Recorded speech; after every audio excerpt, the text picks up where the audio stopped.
Olá, eu sou o Rui Miguel Tovar, estou no 00.pt para o Destino Saudade.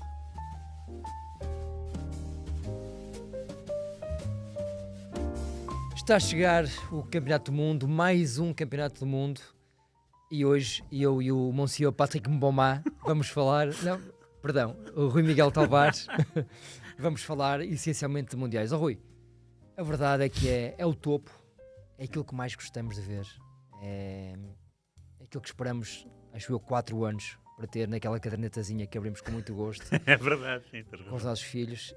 E está a chegar ao Mundial, Rui, e portanto hoje vens com uma camisola verde da seleção de Camarões, Sim, com manga cava ainda por manga cima. cava. Eu acho que isto é do Mundial 2006, a ideia não foi avante, eles bem queriam, mas a FIFA proibiu.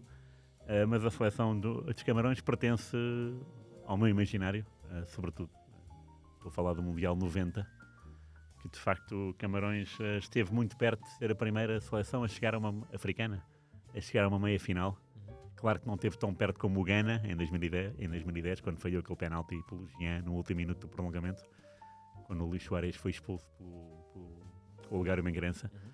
Mas esta seleção de Camarões fazia sonhar desde o início, porque ganhou a Argentina, campeão do mundo, em Milão, 1-0, gol do mítico Oman Biuik, que depois jogou no Cannes com o Salgueiros, na estreia europeia do Salgueiros na UEFA. Franguinho do Nery Pompido, que é muito mal, Muito, e sim. perde lugar logo a seguir, não é? Sim, lesiona-se com a Roménia, ou Talvez. com a União Soviética. Acho que é com a União Soviética, depois entra o Goicoechea, O não é? Goicoechea acaba E aí por ser uma das torna-se- figuras do Mundial. Incrível.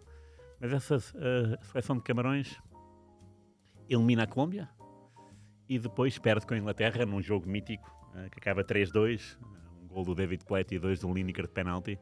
Mas há ali um momento em que o Camarões dá a volta do 1-0 para 2-1 e ficamos ali. Queres ver que o sonho vai continuar? Mas não. De facto, a Inglaterra era mais forte, era uma Inglaterra muito interessante. Talvez a mais interessante que eu tenha visto na televisão. Não posso ver ao vivo, mas na televisão. Mas é uma homenagem a essa seleção de Camarões que, em Espanha de 82, também não foi bafejada pela sorte ou pelo destino, porque não perdeu nenhum jogo, empatou os 3 e foi eliminada naquele grupo com a Itália, com o Peru e mais uma seleção que eu não me lembro. Polónia, não me lembro. Também não, Era também Peru, não me lembro. Camarões, Também não me Itália. Também não me lembro. Não me lembro da outra. Mas pronto, Camarões. Esse Mundial eu já era nascido, mas é aquele que eu Não me lembro. sinceramente não... Tinha 5 anos só. Tinha 5 anos, eu tinha 3 anos. Pá, não chegava lá e também. Quando falamos de Camarões, da seleção de Camarões, ou dos Camarões, falamos de Roger Milá. É das personagens mais Claro. extraordinárias que já vimos jogar no Mundial, e é ainda, acho eu, o jogador mais velho a marcar um golo no Mundial. Sim. Roger Milá, o que é que te traz à cabeça, à memória, ao falar do Roger Milá? O que eu me lembro mais é de... Na altura, em 90, tinha 13 anos, seguia o futebol de uma forma ingênua. Não é como agora, não é? Se calhar até a melhor forma de seguir o futebol. Sim. Agora, se calhar, sigo com mais atenção e sei quem são os suplentes. Na altura, sabia lá que era o Roger Milá, até ele marcar o gol com a Colômbia e fazer aquela dança que eu fiquei... O que é isto? Lembras-te de um pormenor da televisão italiana nesse Mundial, em relação ao Milá? Não. O nome dele aparecia sempre como Miller, A sério? Não. o grafismo. É? É. Ai, não me lembro. Nada. Depois vais confirmar, e quem nos estiver a ver também vai confirmar. Que era um grafismo belíssimo. Era um grafismo belíssimo. Eu adorava esse grafismo. E o Roger Milá, por algum motivo, aparecia sempre como Miller. Roger Miller. Nada a ver. Aquilo não batia certo com as nossas revistas da altura, não é? claro, Porque claro. bem, Miller, quem é que é? Eu nunca tinha ouvido falar antes do Roger Milá, como Nem tu. E depois aparece aquele senhor na altura com talvez 35, 36 anos, Não, 8, não é? Porque ele depois... do Itália. E Sim, porque ele ele depois em 94 tem marca 40. com 42, não é? Pronto, então é isso. Então é Acho isso. eu. É isso então. É Então é isso. 36, 40, não sei. Será por aí. Será por aí. Sim. Um bocadinho mais novo do que nós somos hoje em dia. sim, sem dúvida. Mas foi, não, é a dança, não é? A dança tribal à volta da bandeirola, junto à bandeirola, e os festejos.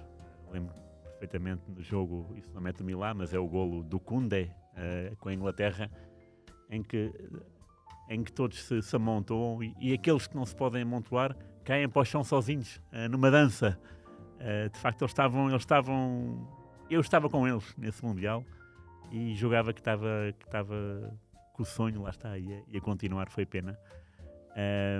Mas a imagem do Milá é essa. Depois em 94 não me lembro do ver marcar o gol À Rússia, não é? à Rússia, e porque aqui ainda hoje é o tal recorde, mas fiquei, tipo, na manhã seguinte, quando soube do resultado e do gol dele, fiquei, acho que continua. É nesse jogo que o Oleg Salenko estabelece também outro recorde, dos 5 golos. Portanto, é um jogo histórico, apesar de na altura não contar para nada já, não é? Não, sim, nada. É giro Rússia e isso. Camarões estavam eliminados. Brasil e Suécia passaram. Portanto, 2 recordes num jogo que já... Para cumprir calendário, basicamente. 2 recordes de golos, sim. De golos. E o Salenko depois marcou os 5 golos, não sei em quanto tempo, 40 e tal minutos, e depois teve 2 horas para o controle antidoping. Demorou mais tempo Muito a bom. tentar fazer a fazer o controle do que a marcar os 5 Estes golos. pormenores são maravilhosos. Porque, de facto, o Mundial é... Parece que a bola sorri, parece que a bola vive com mais felicidade, não é? Mesmo nos jogos maus, a atmosfera, pelo menos de antes. Falávamos um bocadinho em off ainda sobre isto. Eu não digo isto para parecer um velho de Restelas, é que o que era de está para trás é que é bom e o que agora existe é mau, mas nós éramos diferentes e vivíamos as coisas com mais ingenuidade. Claro. Sim, E se calhar isso fazia com que aquelas personagens fossem mais marcantes nas nossas vidas, não é? Sim. Estamos a falar de personagens que não saíam a toda a hora nas redes, não é? Portanto, a gente via o Peter Shilton ou o Andreas Brema no dia de jogo, não é? Entre os quartos de final e as meias finais a gente não via imagens de treino. Eu não me lembro de ver imagens de treino. Nós vivíamos um Mundial consoante os jogos, não consoante os treinos ou consoante as declarações. A gente para querer lá saber o que é que eles tinham dito à imprensa. Contava era aquilo ali, o que estava à vista. 90 minutos, exatamente. O resto era... Eu não acompanhava. Não posso dizer de forma global que o resto não interessava, mas Sim. para mim o que me interessava, e eu quando folheava os jornais, os esportivos, que na altura não eram diários ainda, Sim. era essa magia. Portanto, era abrir, ver as páginas e havia muitos pontos de interesse, sobretudo a bola, como era um jornal gigante, né? XXL, os pontos de interesse era aqui, tal, sei quê. Era tudo vertiginoso o futebol, não... Mesmo as entrevistas, que eram 2 páginas gigantes, mas havia vários pontos de interesse, porque eles também sabiam o que é que o leitor ia... Sim. Como é que os olhos do leitor liam. E era muito mais interessante. E tinha muito mais sumo. É isso. Porque também não eram pessoas do nosso dia-a-dia. Portanto, tudo que aparecia no jornal era uma surpresa. Agora já não é muito raro acontecer isso. Muitas vezes o primeiro contacto que tínhamos com um determinado nome acontecia precisamente ao comprarmos a caderneta. Portanto, Sim. olhavas para uma equipa italiana e vias lá Pietro Viercud. E depois o que é engraçado, pelo menos eu fazia esse exercício, era associar aquele crominho, aquele pequeno papelinho, àquilo que eu via na televisão. Ora, deixa-me lá ver se o Pietro Viercud é aquilo que eu idealizei dele olhar para esta fotografia. Sim. E era, multiplicava isto por 100, 200 nomes. E já que estava a falar da Itália, a que me lembra, a caderneta do Mundial 90 não tinha o Schilacci. Não tem o Schilacci. E de repente marca o golo Não salvador tem o da estreia com 1-0 à Áustria. Este gajo não aparece na caderneta. Não existe, Não não é? pode ser, não é? E no fundo foi o melhor marcador. Terá sido, por acaso era uma coisa engraçada de se ver, E ele terá sido o único melhor marcador do Mundial que não tenha aparecido na caderneta. Eu já o entrevistei por acaso e ele foi extremamente afável, muito, muito engraçado. Foi uma entrevista, infelizmente por telefone, não foi pessoal. Ok. Mas ele ocupa o lugar de quem nessa Itália, Rui? O Schilacci? Acho que ele depois ocupa o lugar do Vialli, parece-me. Do Gianluca Vialli. O Vialli estava numa fase muito boa, na Sampdoria, ainda não tinha ido para as Juventus. Mas o Vialli depois falhou um penalti na fase de grupos com os Estados Unidos, e aquilo também não estava bem. Acho que ele tinha sido acusado de ser opositivo, e isso na altura era uma situação muito, muito, muito catastrófica. Ainda antes o Magic Johnson também viver o mesmo. Um ano antes do Magic Johnson. Um ano antes. Eu lembro-me de uma vez entrevistar o Vialli, até foi em Londres, por ocasião de uma homenagem que fizeram ao intervalo de um Chelsea 2, Manchester United 1, em que a meio da segunda parte entra o Bozingua e há uma adepta que diz para o pai, uma adepta que está sentada à minha frente, que diz para o pai que está sentado atrás de mim: Bozingua, tipo, Vai entrar o Bozingua. E a verdade é que o Bozingua participou na reviravolta. O Chelsea estava a perder 1-0. Não me lembro se o gol foi do Rooney ou do Giggs, mas depois ganhou 2-1. E o Vialli foi homenageado nesse intervalo e eu consegui falar com ele. E ele falou-me que esse Mundial foi muito mal por isso. Porque o próprio público italiano estava contra ele porque havia notícias falsas de que ele era seropositivo. E que isso... gritavam mesmo no estádio, seropositivo. E ele não... Mexeu com ele, não funcionou bem. Pronto, felizmente para a Itália havia Schillaci e um senhor chamado Roberto Baggio. Exatamente. Portanto, eu entrevistei o Schillaci, tu entrevistaste o Vialli, mexi pessoalmente, portanto ganhaste tu. Não ganhei nada. E o Vialli, agora mais a sério, foi um jogador com uma dimensão que o Schillaci nunca teve. A verdade é essa, não é? E não ontem, isto é engraçado, e não ontem estava a ver a final da Taça UEFA, Juventus-Parma, 94-95. A primeira mão em Parma, ganha 1-0 o Parma, gol do Dino Baggio, que não tinha nada a ver com o Roberto Baggio. Nada a ver com o Roberto Baggio. Mas a Juventus dominou, merecia ter ganhado e perdeu. E há um lance, que é um cruzamento, acho que é não me lembro se é do Torricelli, e de primeira o Vialli, no limite da pequena área, dá-lhe assim um toque. Aquilo é gol, só que o Bucci, que era um belo guarda-redes. Luca Bucci, nenhum bufão, mas era um belo... safa para canto.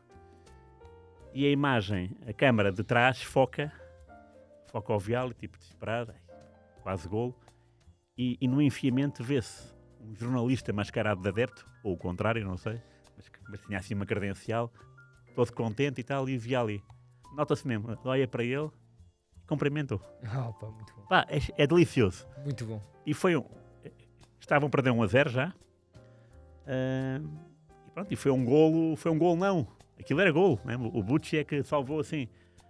E o Vialli demonstra aí um fair play na segunda mão, em Milão, porque a Juventus tinha imensos problemas para encher o estádio, porque Turim é mais Turino do que Juventus, e mesmo numa final europeia não havia adesão nenhuma.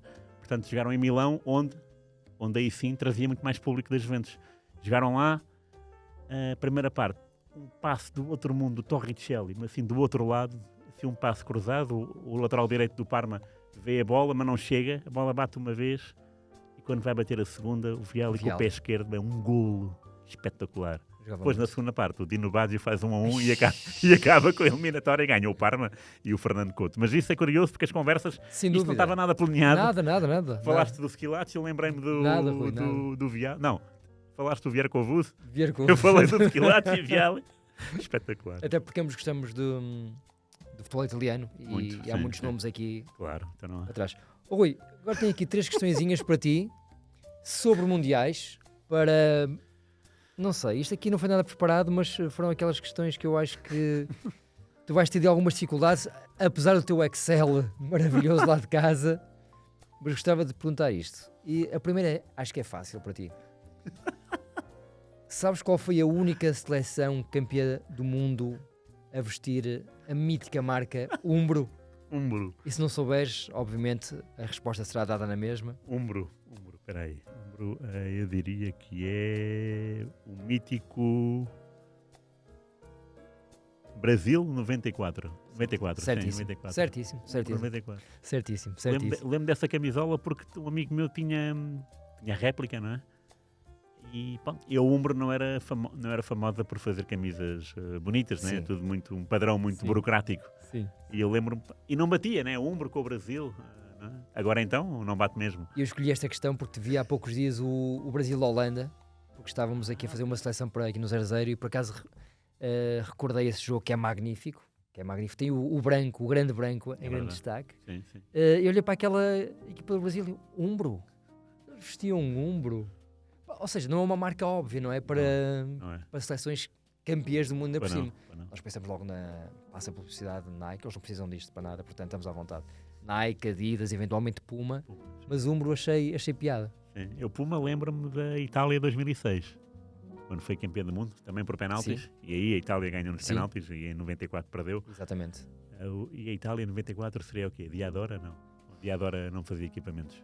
A Diadora era uma marca, não sei se existe ainda. Cheguei a ter umas Diadora, curiosamente. Eu cheguei a ter muito bonitas. Do Van Basten, que era a cor de laranja. Era pretas com 2 riscas de laranja. Incrível. Cheguei a Obrigado. tê-las, eu não sei onde é que Ainda estão. existe essa marca? Tens ideia? Vamos pesquisar a seguir. Era assim. Pesquisar a seguir. Segunda questão, Sr. Rui. Tens alguma ideia? E esta aqui foi só o 00 que me deu a resposta. Por acaso, Olha. e eu acho que está correta, por aquilo que eu vi.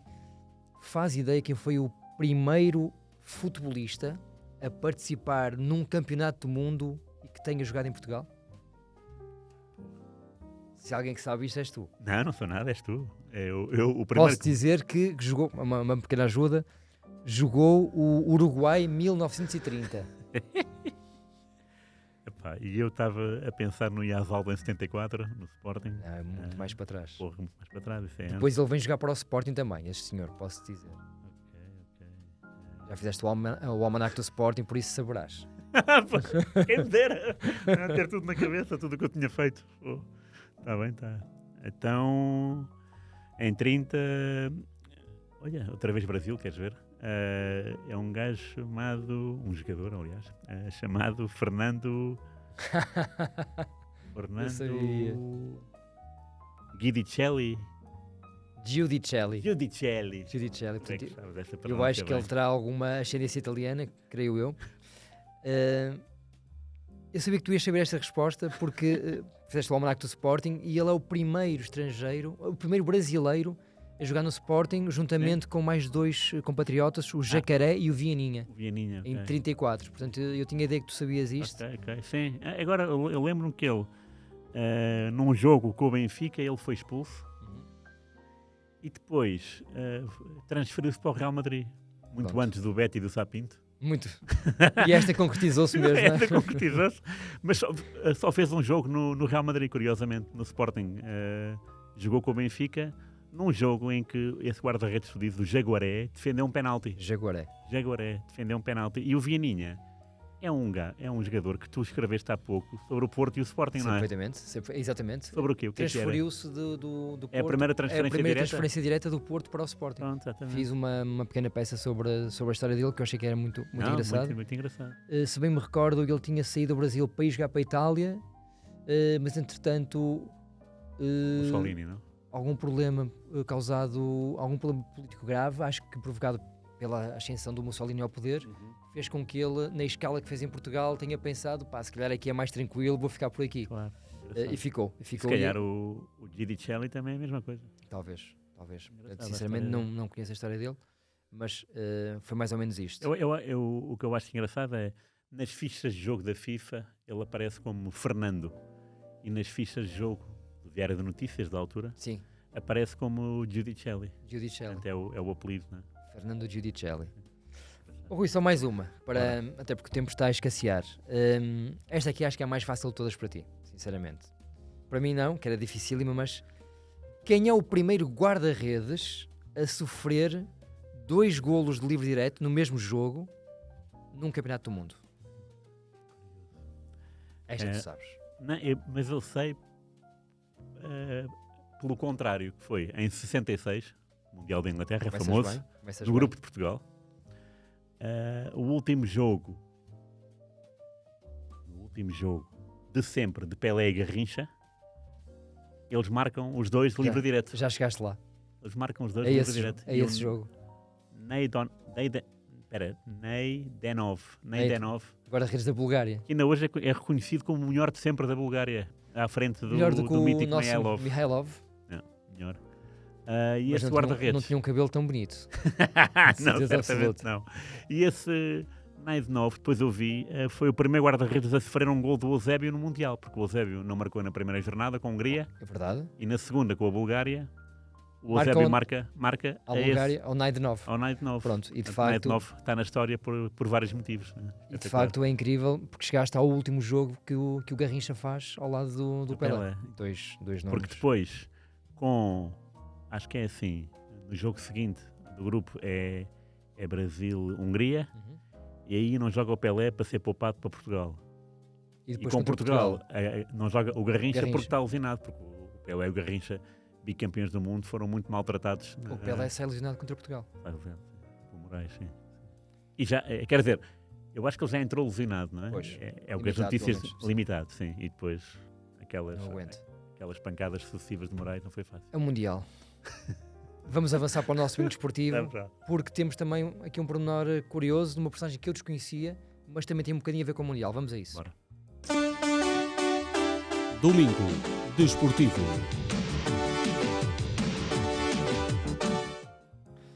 Oh, Rui, estamos agora em 1982, no Grande Brasil de 82, provavelmente aquela seleção não campeã que é mais recordada, Uhum. com saudade. E este jogador, por aquilo que eu vejo aqui, poderia ter estado nessa seleção, mas não esteve. Foi uma Queres brincadeira. apresentar? Sim, foi uma brincadeira. É o Cabinho, o nome dele. Ele não tem esse nome, nem tão pouco esse apelido. Ele é conhecido assim porque ele passou a infância dentro de um quartel. Então era muitas vezes chamado Cabo, Cabinho. Pronto, ficou um nome artístico. Jogou no Brasil muitos anos, mas foi no México, onde jogou ainda mais antes, que se tornou famoso. Ao ponto de ser 8 vezes melhor marcador do Campeonato Mexicano, 8 vezes melhor avançado do Campeonato Mexicano, e em 82 ele foi o melhor marcador pela 7ª vez, ou 6ª. E é uma brincadeira minha, porque o Brasil, toda a gente fala que o Brasil não tinha um guarda-redes, era o Valdir Pérez, nem tinha um avançado, era o Careca. O Careca lesionou-se, não jogou nesse Mundial, jogou o Serginho Chulapa, que depois até jogou no Marítimo, em Portugal. Portanto, faltavam 9, e eu digo que na brincadeira que o maior erro do Tele Santana foi não olhar para o México e chamar o Cabinho, porque é um avançado que ainda hoje é o melhor marcador de sempre do Campeonato Mexicano, com Incrível. 300 e poucos golos. Desconhecia por completo esta Eu personagem. também, mas foi numa revista, não sei se foi uma revista espanhola ou brasileira, que encontrei esse nome e comecei a averiguar. E de facto, esse rapaz no México fartava-se marcar golos. Ele tem números impressionantes. Não diz. Eu estive a pesquisar hoje aqui no Bora, 00, bora. na nossa base de dados, porque existe lá o Cabinho, claro. E no ano do Mundial de 82, ele jogava no Atlante Atlante, sim. e nessa época fez 35 golos em 42 jogos. E mesmo assim não chegou para ser chamado pelo Sr. Tele Santana. É tipo Jardel em 2002, não é? Aliás, Rui, se o 00 estiver certo, e normalmente está, ele nunca jogou pela seleção do Brasil. Nunca jogou. Era esse pormenor que eu ia dizer aí. Portanto, quando digo que isto é uma brincadeira, ele não foi cortado à última hora, ele nunca foi equacionado. Pronto, é um jogador que jogava no México. Se calhar jogar no México naquela altura era um... Mas o curioso é que era um goleador com méritos próprios, não é? Porque ele teve em 2 ou 3 clubes e a fama de goleador era sempre... É aquilo que eu digo sobre o Jardel, não é? É um jogador que marcava em qualquer equipa. Não dependia do clube, nem dos colegas. Não. E é uma história interessante porque há tanto jogador obscuro por aí, mas que fez fama. O melhor marcador do Campeonato Mexicano sempre. Quem diria, num país que tem o Hugo Sánchez. Tudo bem que o Hugo Sánchez passou muitos anos em Espanha, mas mesmo assim o Hugo Sánchez ainda conseguiu ser 4 vezes melhor marcador do México. Liga Mexicana. Sim, portanto, é um nome curioso e que soa bem. Rui, só para Cabinho. acabar a nossa conversa, que está fantástica como sempre. Sabes o que é feito o Cabinho? Não. Diz lá. Esta é a resposta mais estranha da nossa conversa. Então diz. Estive a falar um bocadinho ali com os nossos colegas brasileiros, estivemos a pesquisar e então o Cabinho é dono de um posto de combustível no estado de Mato Grosso. Está completamente afastado do futebol. Sério? Sim, de longe a longe dá uma entrevista a meios mexicanos normalmente porque é mais recordado no México do que no Brasil. E pronto, tem o seu posto de combustível no Mato Grosso, tem lá mesmo a morada, é fácil encontrá-lo no Google. E achei piada a isso, ele está completamente fora do futebol e fala mais aos mídias mexicanos do que aos brasileiros. Engraçado. Cabinho. Cabinho, Chico. Acabamos bem.